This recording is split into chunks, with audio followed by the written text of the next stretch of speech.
আল্লাহ পাক রব্বুল আলামিন বলেন, আমার যে বান্দা বান্দি আমার নেয়ামত পাওয়ার পরে নেয়ামতের শুকরিয়া আদায় করবে, আমি আল্লাহ তাআলা তার নেয়ামত বাড়িয়ে দেই।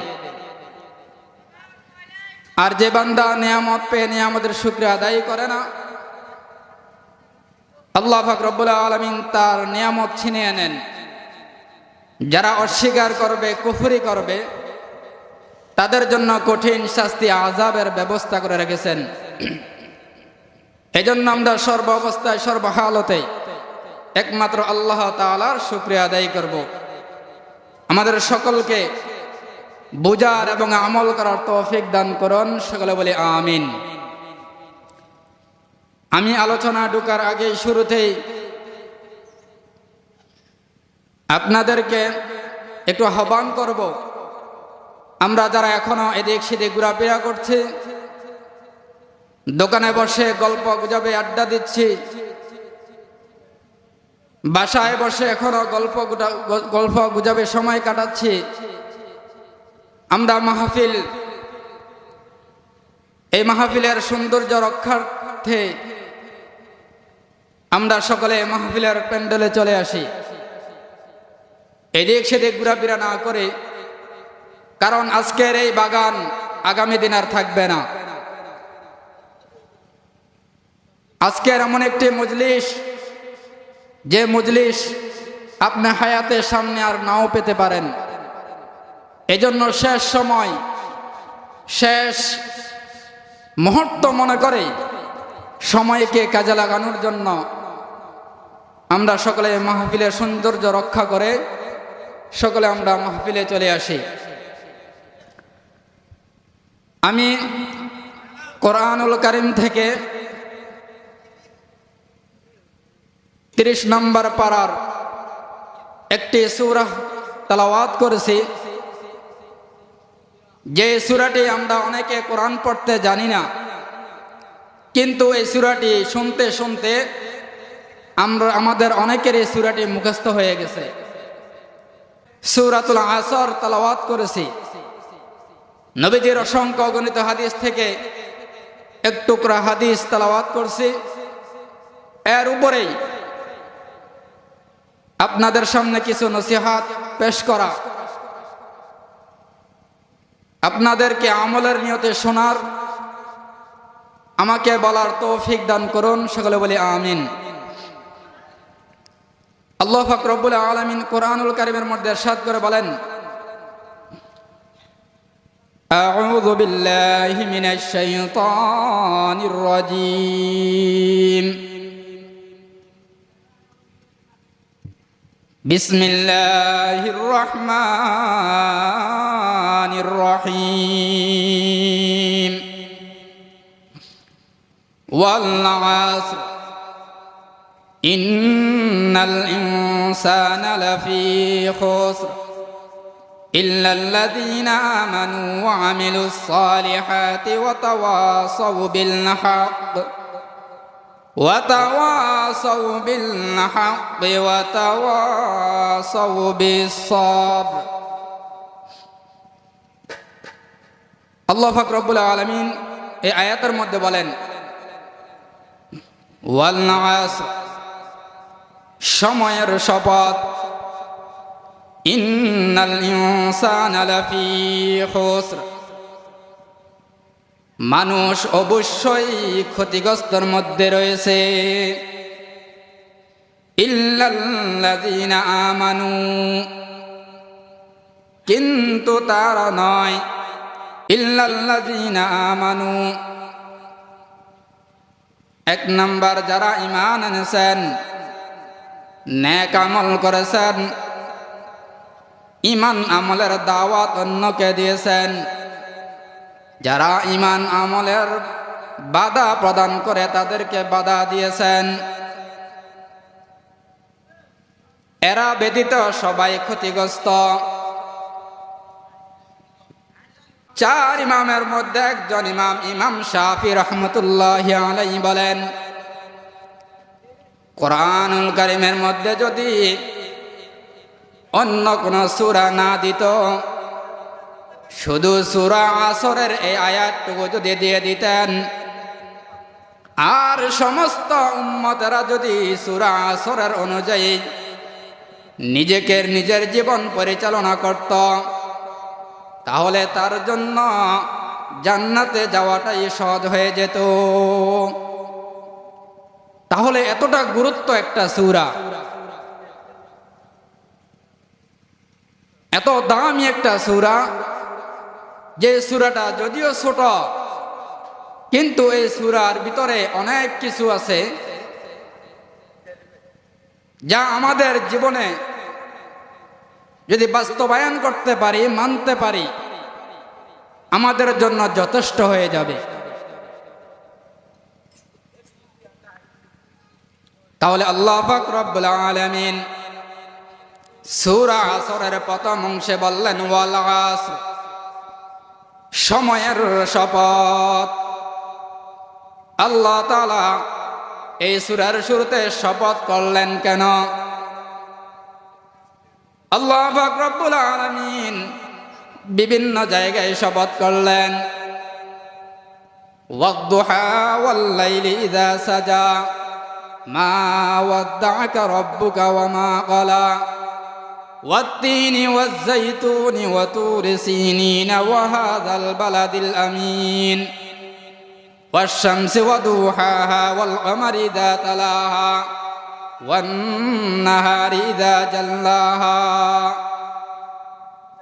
আল্লাহ পাক রব্বুল আলামিন বিভিন্ন জায়গায় শপথ করে বললেন। আচ্ছা, আমি একটা প্রশ্ন রেখে দেই, আল্লাহ পাক রব্বুল আলামিন শপথ করলেন কেন? আল্লাহ তাআলা শপথ করলে মানব সত্য, আর শপথ না করলে মানব না মিথ্যা, এমন ধারণা কি আছে? না না, আল্লাহ তাআলা ভুল ধারণা সম্পূর্ণ ভাবে প্রকাশ করে দিলেন। আল্লাহ তাআলা বলেন যালিকাল কিতাবু লা রাইবা ফীহি, যালিকাল কিতাবু লা রাইবা ফীহি হুদাল লিল মুত্তাকিন। আল্লাহ তাআলা বলেন আমার কালামের মধ্যে কোনো ভুল নাই, কোনো ভুল নাই, সন্দেহ নাই।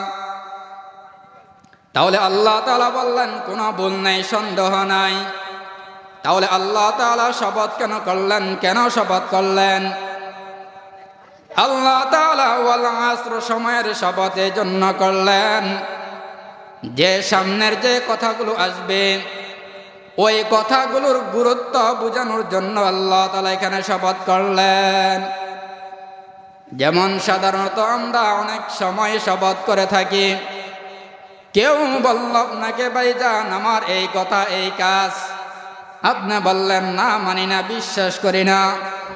যখন শপথের এস্টিমেট দিয়ে দিল, শপথ করে বললাম এই কথা আমার সত্য, তখন এবার বলে হ্যাঁ এখন মানলাম, কারণ শপথ নামে একটা দলিল দিয়ে দিল। তাহলে শপথের যখন কথা বললেন এখন মানল, তাহলে আল্লাহ তাআলা শপথ করলো তা মানার মতো সত্য, না করলো সত্য। এরপর আল্লাহ তাআলা শপথ করলেন এর গুরুত্ব সময়কে বোঝানোর জন্য। আল্লাহ তাআলা বলেন সময়ের শপথ, এই সময় অনেক দামি একটা সময়। এক অর্থ হলো সময়ের শপথ, ওয়াল আসরের, আর এক অর্থ হলো আসরের নামাজের শপথ। আসরের নামাজের শপথ কেন? আসরের নামাজটা হলো দিন এবং রাত্রের মধ্যবর্তী নামাজ। দিন এবং রাত্রের মধ্যবর্তী নামাজের নাম হলো আসরের নামাজ। দিনের ডিউটি করনেওয়ালা ফেরেশতারা আসরের সময় বিদায় নিয়ে যায়, আর রাতের ডিউটি করনেওয়ালা ফেরেশতারা আসরের নামাজের সময় শরীক হয়ে যায়। দিনের ডিউটিওয়ালা ফেরেশতারা যখন আসরের নামাজের মধ্যে আপনাকে আমাকে দেখতে পাবেন, যখন বিদায় নিয়ে চলে যাবে রাতের ফেরেশতারা যখন আসবে, দিনের ডিউটিওয়ালা ফেরেশতারা বলবে হে রাতের ডিউটি করনেওয়ালা ফেরেশতারা, আমি বলে গেলাম এই লোকগুলো ভালো, তুমিও এই লোকগুলো ভালো হিসাবে তোমার তালিকায় অংশগ্রহণ করে নাও। এই জন্য আসরের নামাজের অনেক দাম, অনেক দাম। আসরের অনেক দাম, অনেক দাম। আল্লাহ পাক রব্বুল আলামিন এই জন্য বললেন ওয়াল আসর, সময়ের শপথ। সময়ের এত দাম, এত দাম। এই সময়কে যদি দুনিয়ার লাইনে কাজে লাগাও, দুনিয়ার লাইনে তুমি কামিয়াবি হয়ে যাবে। আর যদি আখিরাতের লাইনে সময়কে কাজে লাগাও, তাহলে বান্দা আখিরাতের লাইনে তুমি কামিয়াবি হয়ে যাবে। দুনিয়ার লাইনে যেমন আপনাদের থানা থেকে 4 জন লোক বিদেশে গেল, একই দিনে একই ফ্লাইটে একই কাজ, একই সময় ডিউটি 8 ঘন্টার জন্য দিল। 2 জন একই টাইমে ডিউটি করে করে বাড়ির ঋণ কর্জগুলো পরিশোধ করলো, গাড়ি করলো, বাড়ি করলো, অর্থ সম্পদ করলো। আর 2 জনের বাড়ি ঘরের অবস্থা ইঁদুর মরে। এবার যখন জিজ্ঞাসা করা হলো, ভাই তোমার ঘরের এই অবস্থা কেন, কেন এই অবস্থা? বললাম আমরা তো বলতে পারি না, ওই 2 ভাইকে জিজ্ঞাসা করেন। বলল, ভাই তোমরা কিভাবে দুনিয়ার লাইনে এত কামিয়াবি হয়ে গেছ? বললাম আমরা বিদেশের বাড়িতে আসলাম বেড়াবার জন্য নয়, ঘোরাফেরা আনন্দ করার জন্য নয়। বাড়িতে বাবার জমিন বিক্রি করে ঋণ করে আমি বিদেশের জমিনে আসলাম।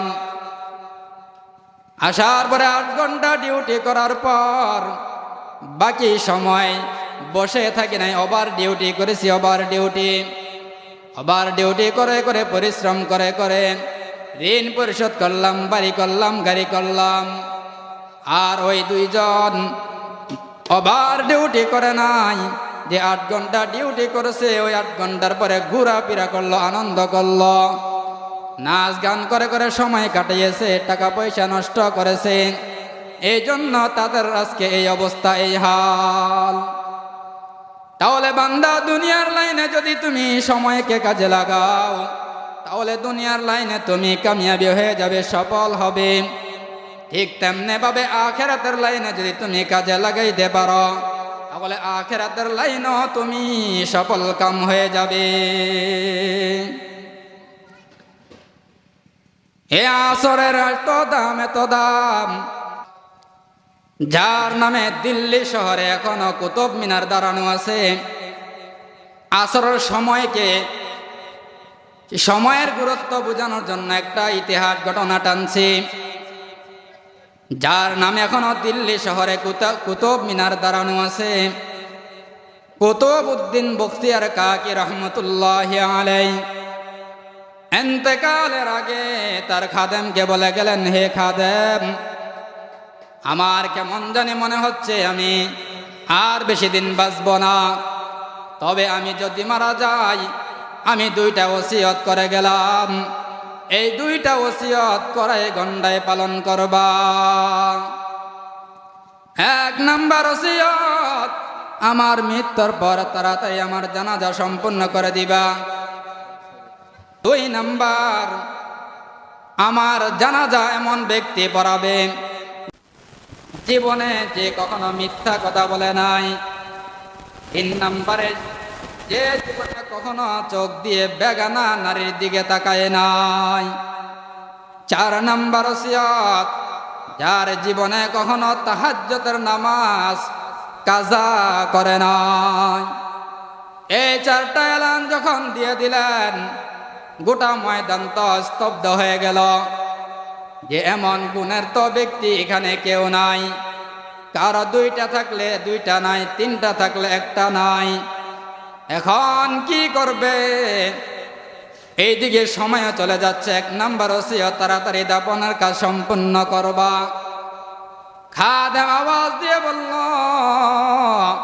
দেরি করিও না, দেরি করিও না। এখানের মধ্যে এমন কেউ আছে না থাকলে কুতুবউদ্দিন এই কথা বলে যেতেন না।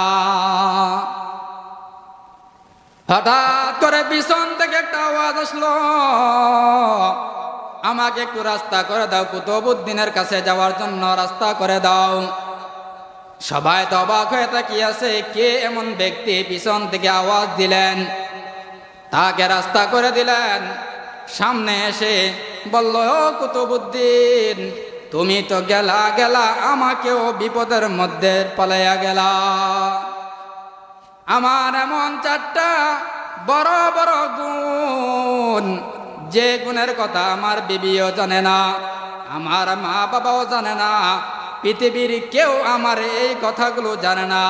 এই কথাগুলো জানে আমি আর আমার রব আল্লাহ।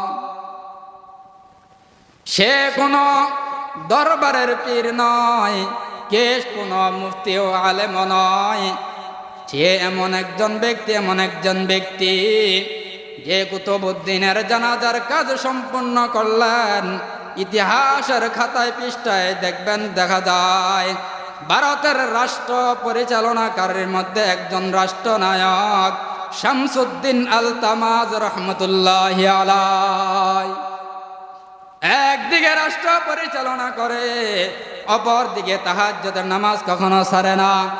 একদিকে রাষ্ট্র পরিচালনা করে, আসরের আগে 4 রাকাত সুন্নাত কখনো ছাড়ে নাই। একদিকে রাষ্ট্র পরিচালনা করে, কখনো বেগানা নারীর দিকে তাকান নাই। একদিকে রাষ্ট্র পরিচালনা করে, কখনো জবান দ্বারা মিথ্যা কথাও বলে নাই। কিন্তু আমাদের এমন অবস্থায় মন হালত, একটা সমাজ চালাতে গিয়ে, দোকান চালাতে গিয়ে মিথ্যা না বললে নাকি ব্যবসা জমে না। মিথ্যা আর মিথ্যা, মিথ্যা ছাড়া কোনো কিছু নাকি চলে না। ও যুবক, একটু চিন্তা করে দেখো, আজকে আসো, কালকে থাকবা না। এই মিথ্যা বলে বলে ব্যবসা করো, মিথ্যা কথা বলে বলে নিজের জীবনকে পরিচালনা করো। কবরে যখন যাবা, কবরে যাওয়ার পরে ওয়াইল নামক জাহান্নামের মধ্যে পালানো হবে যারা মিথ্যা কথা বলে। এই জন্য এই আসরের এত দাম, এত সময়ের এত দাম, সময়কে গুরুত্ব দাও। এই জন্য আল্লাহ তাআলা বলেন, ওয়াল আসর, সময়ের শপথ, ইন্নাল ইনসানা লাফি খুসর, অবশ্যই সকল মানুষ ক্ষতিগ্রস্ত, জাহান্নামী। পয়গম্বর আরবি সাল্লাল্লাহু আলাইহি ওয়াসাল্লাম বলেন, কুল্লু উম্মতি ইয়াদখুলুনাল জান্নাহ, আমার সকল উম্মতেরাই জান্নাতি। আল্লাহ তাআলা বলেন, সকল মানুষ জাহান্নামী, ক্ষতিগ্রস্ত। রাসূল বলেন, সকল উম্মতেরাই আমার জান্নাতি। দুজনের কথার মধ্যে ব্যারিকেড দেওয়া আছে। আল্লাহ তাআলা বলেন,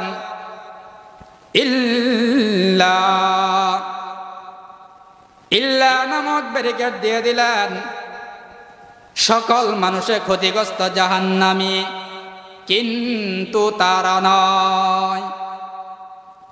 আর নবী করিম সাল্লাল্লাহু আলাইহি ওয়াসাল্লাম হাদিসের মধ্যে বলেন, কুল্লু উম্মতি ইয়াদখুলুনাল জান্নাহ, আমার সকল উম্মতরা জান্নাতি, ইল্লা মান আবা, কিন্তু তারা নয়। সাহাবায়ে কেরাম বললেন, কিলা মান আবা, হে রাসূল, অস্বীকারী কারা কারা আপনাকে মানে না? নবী করিম সাল্লাল্লাহু আলাইহি ওয়াসাল্লাম বলেন, মান আতানি দাখালাল জান্নাহ ওয়া মান আসানি ফাকাদ আবা, যারা আমি রাসূলের ইতাআত করে না, অনুকরণ করে না, সুন্নাত অনুযায়ী যারা তাদের জীবন পরিচালনা করে না, তারা আমাকে মানে না, তারা জাহান্নামী। আর যারা আমার অনুকরণ করে, তারা আমাকে মানে, তারা জান্নাতি। তাহলে নবী বলেন, যারা আমাকে মানে, অনুকরণ করে, আমার সুন্নাত অনুযায়ী জীবন পরিচালনা করে, তারা জান্নাতি। যারা আমি রাসূলকে মানে না, অনুসরণ করে না, অনুকরণ করবে না, যারা আমি রসুলের সুন্নত মানবে না তারা কখনো জান্নাত পাবে না। তাহলে আল্লাহ তাআলা বলেন সকল মানুষ ক্ষতিগ্রস্ত জাহান্নামী, কিন্তু তারা নয় যাদের মধ্যে 4টা গুণ থাকবে। কয়টা গুণ? যার মধ্যে 4টা গুণ থাকবে তারা নয়, ইল্লাল্লাযীনা আমানু। 1 নাম্বার, যারা ঈমান আনবে, যারা ঈমান আনবে, যারা ঈমান আনবে তারা নয়, তারা নয়। তাহলে 1 নম্বরে লাগবে ঈমান। ঈমান যদি বান্দা আনতে পারো তাহলে তুমি 1 নম্বর কাতারের মধ্যে থাকবে, 1 নম্বর কাতারের মধ্যে। আর যদি ঈমান তোমার না থাকে তাহলে তুমি প্রথম কাতার থেকেই তুমি পড়ে যাবে।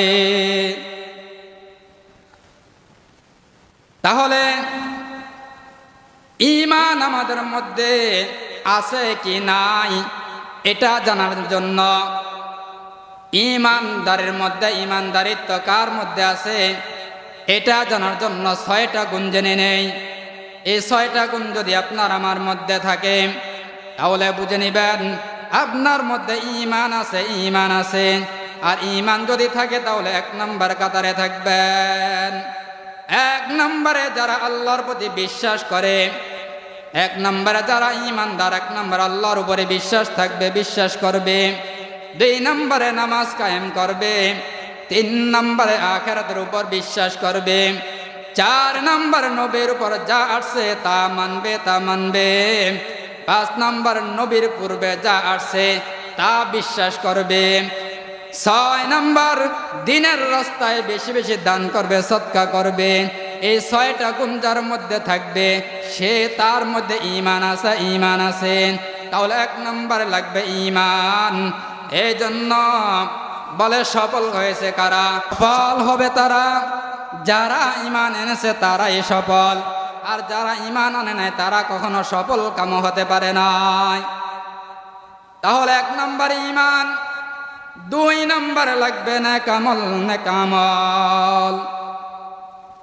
এই ঈমান যদি তোমার যদি মজবুত না থাকে, ঈমান আনতে হবে কেমন ঈমান? সাহাবায়ে কেরামের ঈমানের মতো ঈমান। নবীজির সাহাবী বেলাল রাদিয়াল্লাহু তাআলা আনহু এমন একজন সাহাবী, এমন একজন সাহাবী নবীর উপর ঈমান আনার কারণে, ঈমান আনার কারণে তার উপর এত নির্যাতন হয়েছে, এত আঘাত হয়েছে, কষ্ট করেছেন। এই বেলালকে উমাইয়া এত কষ্ট দিয়েছে, আঘাত সহ্য করেছেন, কষ্ট করেছেন, এরপরও ঈমান কখনো দেয় নাই। এমন যুগে যুগে সাহাবায়ে কেরাম তারা ঈমানের জন্য তারা ঈমানকে এমনভাবে মজবুত করে নিয়েছেন, শত কষ্ট সহ্য করেছেন, আঘাত সহ্য করেছেন, তারপরও তারা কখনো ঈমান দেয় নাই। ঠিক তেমনি ভাবে যারা ঈমানওয়ালা তাদের উপরে আক্রমণ আসবে, জেল আসবে, জুলুম আসবে, এরপরও ঈমানদারির হুঙ্কার কখনো তার কমবে না। তাহলে 1 নম্বর ঈমান। 2 নম্বরে লাগবে নেকামল। এই আমল আবার 2 প্রকার, একটা হলো বদ আমল, আরেকটা হলো নেক আমল। বদ আমল আবার 2 প্রকার, ফাহশা আরেকটা হলো মুনকার। ফাহশা এমন বদ আমল যা বুঝার জন্য দলিলের প্রয়োজন নাই। দলিল আছে কিন্তু বুঝার জন্য দলিলের প্রয়োজন নাই। যেমন মিথ্যা কথা বলা সওয়াব না গুনাহ? মিথ্যা কথা বলা গুনাহের কাজ, এটা আমরা সবাই জানি। গীবত করা গুনাহের কাজ আমরা সকলে জানি। গালাগালি দেওয়া গুনাহের কাজ, এগুলো আমরা জানি। কিন্তু এগুলো বুঝার জন্য দলিল পর্যন্ত যাইতে হয় না, বিবেক দিয়ে বুঝে, বিবেকের আদালতে বোঝা যায় যে এই কাজগুলো গুনাহের কাজ, এইগুলোকে বলা হয় ফাহশা। আরেকটা বদ আমল হলো মুনকার। এই মুনকার আমলটা বুঝার জন্য দলিলের প্রয়োজন হয়, দলিল ছাড়া বিবেক দিয়া বোঝা সম্ভব নয়। যেমন সেজদা করা সওয়াব না গুনাহ, কিন্তু এই সেজদা যদি মাজারে করে, বাবার দরবারে করে, তাহলে সওয়াব না গুনাহ? এখন তো আপনি বলে দিলেন গুনাহের কাজ, কিন্তু আরেকজন বলে দিল আমি যে মাজারে সেজদা করলাম, বাবার দরবারে সেজদা দিলাম, এই সেজদা তো আমি ইবাদতন দেই নাই, আমি সম্মানী সেজদা দিলাম, তাজিমান সেজদা দিলাম। আপনাকে এরপরে দুইটা দলিল দিয়ে দিল। এক নাম্বার, আদম আলাইহিস সালামকে যখন বানালেন, আল্লাহ তাআলা ঘোষণা করে দিলেন, হে ফেরেশতারা, আমার আদমকে সেজদা করো। তখন ফেরেশতারা সেজদা করলেন, একজন করেন নাই, তিনি হলেন ইবলিস। তাহলে এক নম্বরে সকল ফেরেশতারা আদম আলাইহিস সালামকে সেজদা করলেন, সম্মানী সেজদা, এক নম্বরে দলিল। দুই নম্বরে দলিল দিয়ে দিলেন ইউসুফ আলাইহিস সালামকে, তার 11 ভাই সহ বাবারা তাকে সম্মানের সেজদা দিলেন, সেজদা করলেন। এখন আপনাকে দুইটা দলিল দিয়ে দিল যে আমরা মাজারে গিয়ে, বাবার দরবারে গিয়ে সেজদা করি, ইবাদত না সম্মানের জন্য সেজদা করি।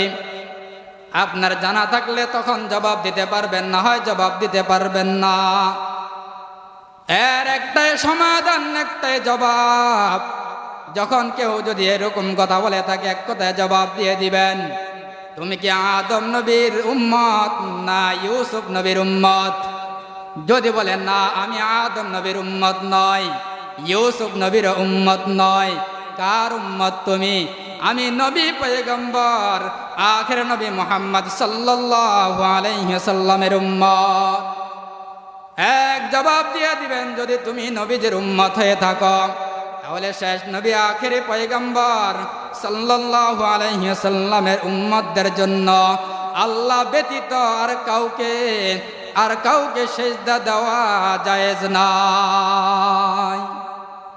তাহলে এটা বুঝার জন্য দলিলের প্রয়োজন আছে, দলিল ছাড়া বুঝা আসবে না।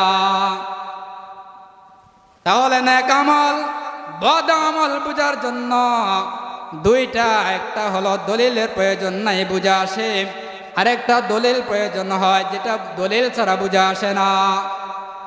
এবার হলো নেক আমল, এক নম্বরে লাগবে নেক আমল। এই নেক আমল যদি তোমার মধ্যে থাকে, তাহলে তুমি 2 নম্বর কাতারের মধ্যে থাকবা।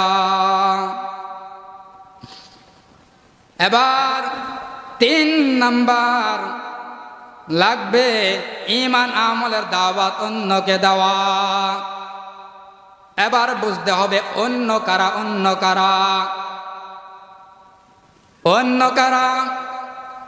আল্লাহ তাআলা বলেন, ইয়া আইয়ুহাল্লাযীনা আমানু কু আনফুসাকুম ওয়া আহলিকুম নারা। আল্লাহ তাআলা বলেন, জাহান্নাম থেকে আগে নিজে বাঁচাও, এরপরে তোমার আহালকে বাঁচাও। আগে নিজে বাঁচো, এরপরে তুমি তোমার আহালকে বাঁচাও। তোমার আহালকে, আহাল কারা? স্বামীর আহাল স্ত্রী, মা বাবার আহাল তার সন্তান, একজন ইমাম খতিবের আহাল তার মুসল্লি। এইভাবে প্রত্যেকজন আহাল হিসাবে তাদের দায়িত্ব রয়েছে, দায়িত্ব আছে। তুমি তোমার সন্তান হলো তোমার আহাল, আগে তুমি বাঁচাও, এরপর তুমি তোমার সন্তানকে বাঁচাও। ও ইমাম খতিব, আগে তুমি নিজে জাহান্নাম থেকে বাঁচাও, এরপর তুমি তোমার মুসল্লিদেরকে বাঁচাও। ও স্বামী, তুমি আগে জাহান্নাম থেকে বাঁচাও, এরপরে তোমার স্ত্রীকে জাহান্নাম থেকে বাঁচাও। তাহলে তুমি, তোমার হাল, তোমার স্ত্রী, এইভাবে একে অপরকে জাহান্নাম থেকে বাঁচাতে হবে। 4 নাম্বার, যারা ঈমান আমলের বিরোধিতা করে তাদেরকে বাধা প্রদান করো। যারা ঈমান আমলের বাধা দেয় তাদেরকে বাধা প্রদান করো। এর সহজে বলতে গেলে সৎ কাজের আদেশ দাও, অসৎ কাজের নিষেধ করো। যে বলবে আমার টুপি পরা দরকার কিন্তু আমি টুপি পরতে পারি না, হুজুর আমার জন্য দোয়া করবেন, আলহামদুলিল্লাহ। আর যদি বলে টুপি পরা দরকার, না পড়লে অসুবিধা কি, তাহলে তাকে ছাড়ও দেওয়া যাবে না। আমি নামাজ পড়ি না, না পড়লে সমস্যা কি, আমি রোজা রাখি না, না পড়লে সমস্যা কি, যদি এমন কথা বলে তাহলে তাকে ছাড়ও দেওয়া যাবে না। আমি ভালো ভালো কাজগুলো করি না, না করলে সমস্যা কি, অসুবিধা কি, করব না, তাকে ছাড়ও দেওয়া যাবে না। শক্ত করে ধরতে হবে, অন্যায়ের প্রতিবাদ করতে হবে, যেখানে অন্যায় হবে সেখানে প্রতিবাদ হবে। যেখানে বেগানার অনুষ্ঠান নাচ গান চলবে ওইখানে মানুষের অভাব নাই, ওইখানে উৎসাহ দেওয়ারও কিন্তু অভাব নাই, কিন্তু বাধা দেওয়ার মানুষও খুব কম দেখা যায়। আর যেখানে কোরআনের ওয়াজের মাহফিল হবে, ইসলামী অনুষ্ঠান হবে, আয়োজন হবে, ওইখানে বাধা দেওয়ার মানুষেরও অভাব থাকে না। এই জন্য আমরা দেখি যখন তাফসীর মাহফিল করার জন্য বলা হয়, বলে অনুমতি লাগবে, প্রশাসনের অনুমতি লাগবে, কিন্তু নাচ গান করবেন, অনুষ্ঠান করবেন, কোনো অনুমতির প্রয়োজন নাই, কোনো বাধাও নাই। এই জন্য সৎ কাজের আদেশ সর্ব অবস্থায় থাকতে হবে, দিতে হবে।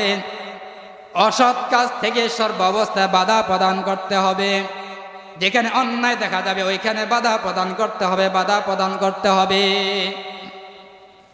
তাহলে 1 নম্বরে তোমার ঈমান, 2 নম্বরে লাগবে তোমার নেক আমল, 3 নম্বরে ঈমান আমলের দাওয়াত অন্যকে পৌঁছাতে হবে, 4 নম্বরে যারা ঈমান আমলের বিরোধিতা করবে তাদেরকে বাধা প্রদান করতে হবে। এই 4 গুণ যদি কারোর মধ্যে থাকে তার সম্পর্কে আল্লাহ তাআলা বলেন তারা জান্নাতি।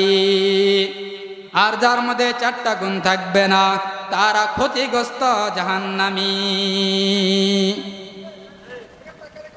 আর নবী করিম সাল্লাল্লাহু আলাইহি ওয়াসাল্লাম বলেন, যে উম্মতরা আমাকে মানবে, আমার অনুকরণ করবে, আমার সুন্নাত অনুযায়ী চলবে, তারা জান্নাতি। যারা আমার সুন্নাত অনুযায়ী চলবে না, আমি নবীকে মানবে না, তারা জাহান্নামী, তারা জাহান্নামী। এই জন্য আমাদের ঈমান আমলকে ভালো করে মজবুত করে নিতে হবে, ঈমানকে আমাদের শক্ত করে নিতে হবে। কারণ এমন একটা সময়, এমন একটা যুগ এখন চলে আসছে যে সকালবেলা যদি কারো ঈমান থাকে, বিকাল হতে হতে তার ঈমান থাকাটা কষ্টকর। ঘুমাবে ঈমান নিয়ে, ঘুম থেকে উঠবে ঈমান নাই। কারণ কোন কথার কারণে আমাদের ঈমান চলে যায়, এই ধারণা, এই জ্ঞান পর্যন্ত আজকে আমাদের মধ্যে নাই। এই জন্য আমাদের ঈমান আমলগুলো ঠিক করতে হবে, ঠিক করতে হবে। আমি আজকে এখান থেকে 10টা আমল, এমন কিছু আমল, যে আমলগুলো 7 আসমান 7 জমিনের চাইতে অনেক দামি আল্লাহ তাআলা করে দিবেন, এমন 10টি আমল আপনাদের মাধ্যমে জানিয়ে দিতে চাই। 1 নম্বরে লাগবে সর্ব অবস্থায় আল্লাহ তাআলার জিকির তোমার জবানে জারি থাকবে। লা ইলাহা ইল্লাল্লাহ, লা ইলাহা ইল্লাল্লাহ, লা ইলাহা ইল্লাল্লাহ। 1 নম্বরে লাগবে তোমার সর্ব অবস্থায় জবানে লাগবে জিকির, উঠতে বসতে চলতে ফিরতে সর্ব অবস্থায় জবানে তোমার জিকির রাখো, জিকির জারি রাখো। 2 নম্বর, যারা সুখে এবং দুঃখে সর্ব অবস্থায় আল্লাহ তাআলা শুকরিয়া আদায় করে বলবে আলহামদুলিল্লাহ। এই আমলগুলো যারা করবে 7 আসমান 7 জমিন পরিমাণ সওয়াব আল্লাহ তাআলা মিজানের পাল্লায় বাড়ি করে দিবে। 3 নম্বরে যারা সর্ব অবস্থায় তাসবিহগুলো পাঠ করবে, সুবহানাল্লাহি ওয়া বিহামদিহি সুবহানাল্লাহিল আযীম, 4 নম্বরে সৎ চরিত্রবান হওয়া, হালালকে তালাশ করা, হালাল তালাশ করা, হারামের কাছে দাঁড়েও কখনো যাওয়া যাবে না।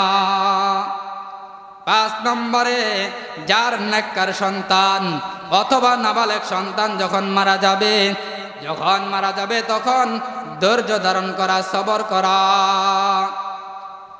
6 নম্বরে যারা দোয়ার সময় নিজের জন্য দোয়া করবে এবং অন্যের জন্য যারা দোয়া করবে তাদের আমল নামায় 7 আসমান 7 জমিন পরিমাণ তাদের আমল নামায় এমন ভারী করে দেওয়া হবে। 7 নম্বরে যারা জানাজায় শরীক হয়ে যাবে। 8 নম্বরে যে মরার আগে সদকা করে যাবে। 9 নম্বরে যে রাগ করবে না, কখনো রাগ করে না, হ্যাঁ করে আল্লাহর জন্য যেই বান্দা রাগ করে। আমি কারো সঙ্গে কাউকে ভালোবাসবো আল্লাহ তাআলার সন্তুষ্টের জন্য ভালোবাসবো, আমি কাউকে ঘৃণা করব তাও আল্লাহ তাআলার জন্য তাকে আমি ঘৃণা করব। 10 নম্বরে যে দ্বীনের দাওয়াত অন্যকে দেয়, যারা দ্বীনের কাজ করে দ্বীনের দাওয়াত দেয়, এই 10টা আমল যারা করবে তাদের মিজানের পাল্লায় 7 আসমান 7 জমিন পরিমাণ সওয়াব আল্লাহ তাআলা দিয়ে দিবে। তাহলে আমাদের ঈমান ঠিক করার পরে নেক আমলগুলো আমাদের জারি রাখতে হবে। কিন্তু আজকে আমাদের মধ্যে আমল নাই।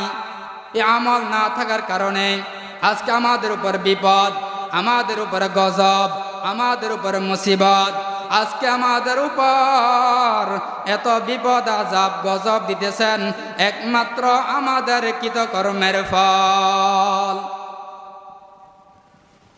এমন একটি জান্নাতের বাগান, কিন্তু আমরা এরপরে অনেকে এখনো দোকানপাটে বসে আছি, রাস্তাঘাটে বসে আছি, আর বলি হ্যাঁ হুজুরদের কথা, তাদের কথা তারা বলবে, যদি মনে চায় মানবো, না হয় মানবো না, এমন খেয়াল ধারণা, এমন মন মানসিকতা। এই জন্য আজকে আমাদের আমলের প্রতি আগ্রহ নাই। এই জন্য আমাদের আমলের প্রতি আগ্রহ বাড়াতে হবে, আমাদের ঈমানকে মজবুত করে নিতে হবে। ঈমান যখন তোমার মজবুত হয়ে যাবে, অন্যায়ের বিরুদ্ধে প্রতিবাদ করা তখন তোমার জন্য সহজ হয়ে যাবে।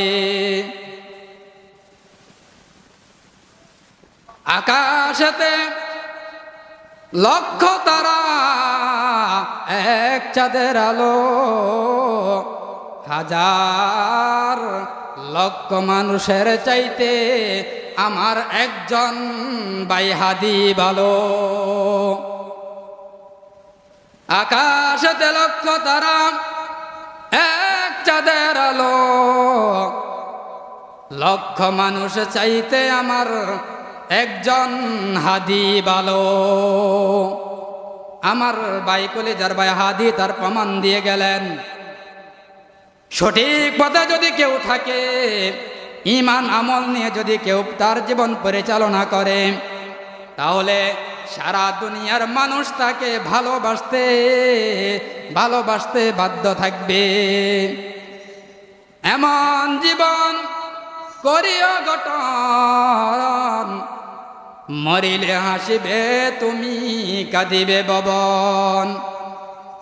এমন জীবন করিও না গঠন, মরিলে কাঁদিবে তুমি, হাসিবে ভুবন।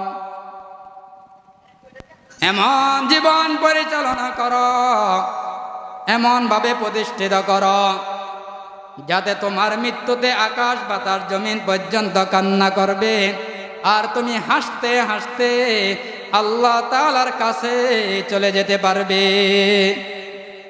এমন জীবন তুমি গঠন করিও না, যেই জীবন গঠন করার দ্বারা দুনিয়ার সবাই তোমাকে ঘৃণা করবে, বদদুয়া দিবে। মরণের সময় তুমি কেঁদে কেঁদে কবরে যাবে, আর সারা দুনিয়ার মানুষ তখন হাসতে থাকবে। এই জন্য ঈমান আমল এমন ভাবে শক্ত করে নিতে হবে, কারণ এই দেশ আমার দেশ, আপনার দেশ। এই দেশে কখনো ইমানদারিত্ব থাকবে, ইমান নিয়ে চলবে, ইমান নিয়ে চলাফেরা করবে, বুকে সাহস নিয়ে।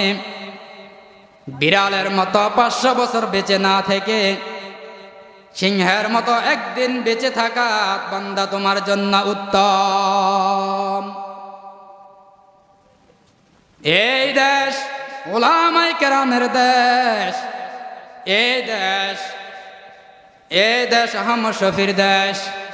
এই দেশ শাহজালালের দেশ।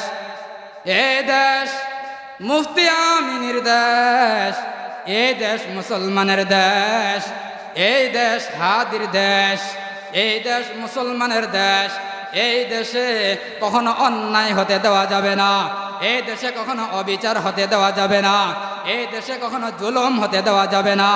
যারা এই জুলুম করবে তাদের হাত ভেঙে দেওয়া হবে।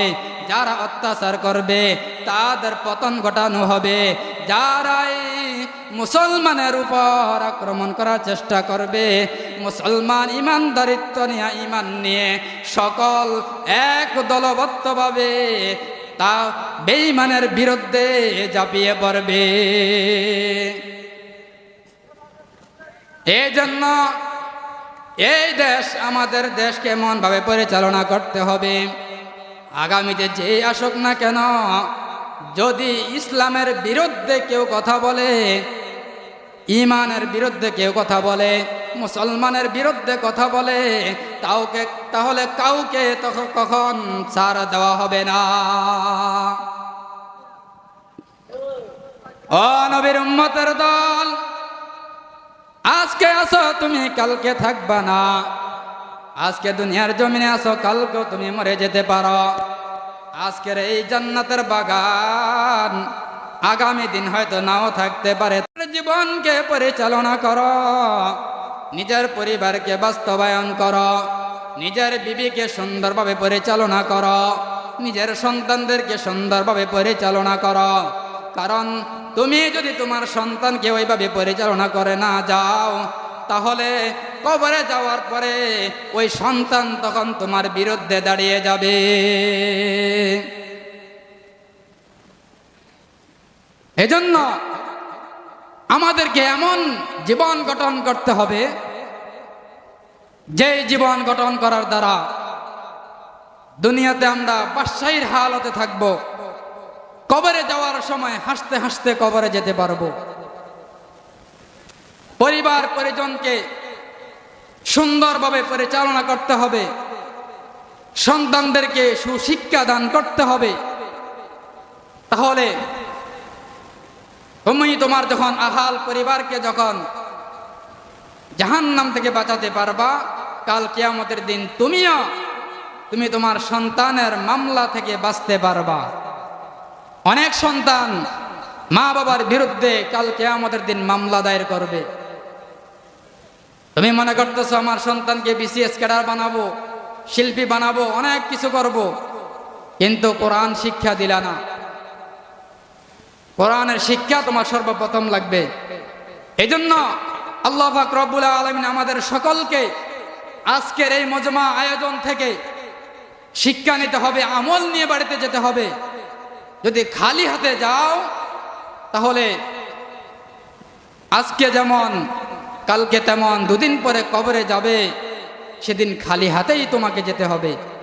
আল্লাহ পাক রব্বুল আলামিন আমাদের সকলকে এই সংক্ষিপ্ত কথার মধ্যে যে কথাগুলো আমলীয় কথা বললাম, কথাগুলোর উপর আগে আমাকে এরপর আপনাদেরকে আমল করার তৌফিক দান করুন।